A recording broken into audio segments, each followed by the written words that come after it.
these cartoons were ephemeral. They were just meant to be shown once, and no one was ever going to see them again.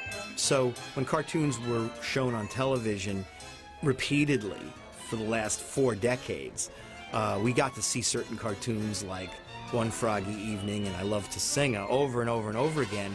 And what we found out by that repetition was these are great cartoons. What's up, Doc? I got a little rabbit in this hole, and I'm gonna catch the little rabbit and eat him up. There's only ever one of two things that makes people want to take a small character, make him bigger, is A, just how much it makes them laugh, and they love it, or B, what the public response is, or both. Back before the internet, they used to get letters from the movie exhibitors saying which cartoons were popular. And they'd also be able to tell from the amount of revenue they got from renting a particular cartoon. And so it could take close to a year before they got feedback. The directors and writers didn't think to bring these characters back in something else. They just had one idea for this one film, and they created a character that fit well with it. Come back to wearing my Barney, my Barney. There are cartoons that really stand out. Michigan Dre Frog in One Froggy Evening is a perfect example because he has this great stentorian voice that everyone remembers. And then there's the cruel twist to the story that only his owner sees him doing the singing. Everybody do the Michigan ride. Everybody likes the Michigan ride. The cartoon is brilliantly done where it's all done in pantomime except for his singing.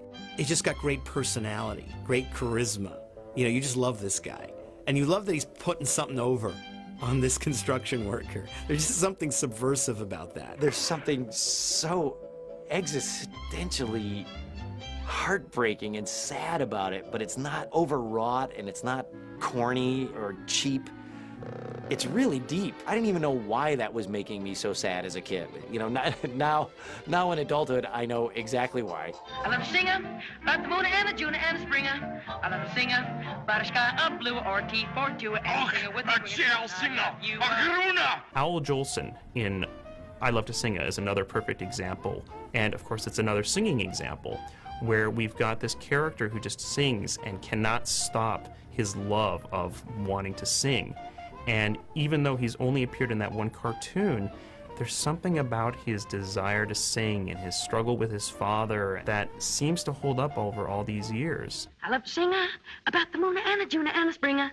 And I will pledge with mine. This is a film about a kid who can't do the thing he wants to do. His parents want him to do something else. And he wants to sing. And he runs away from home in the film, and he succeeds. He gets on the amateur hour and wins the prize.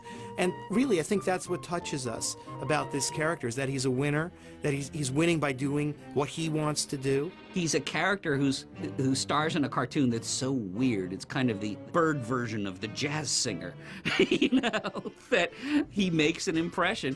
And, okay, my kids are my kids, but, okay, they can sing all the lyrics to Rabbit of Seville and What's Opera Doc, but they can also sing all of Al Jolson's lyrics, you know?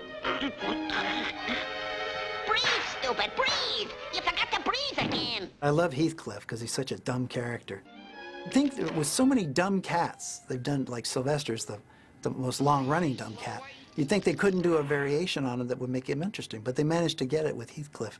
He's sort of a new low in dumbness in characters. I thought he was very good, very funny. How many lumps do you want? Oh, 3 or 4. Pete Puma, you know, in Rabbitskin, he's only in one cartoon, and everybody remembers him. Pete Puma was Stan Freberg's take on Frank Fontaine. Frankie Fontaine had that strange character. On TV, they call him Gracie Guggenheim. So that voice was very familiar, and Stan could do an excellent impression of it. Bugs says to Pete Puma, how many lumps, meaning sugar, how many lumps you want? I said, Oh, 3 or 4. You better give me a whole lot of lumps. They do lots of dumb guys in Warner's cartoons, but not quite like him. I'm a riding side saddle. I'm a riding side saddle. Well, I am. Red Hot Rider was Deadeye, which Red Skelton started on the radio.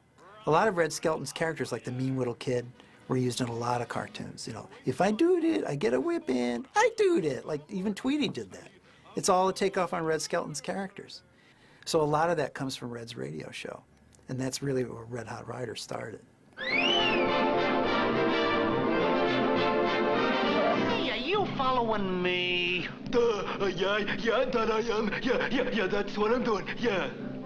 Oh. I think these characters stay with us even though they've only been in one cartoon because they're so unique, so completely unique.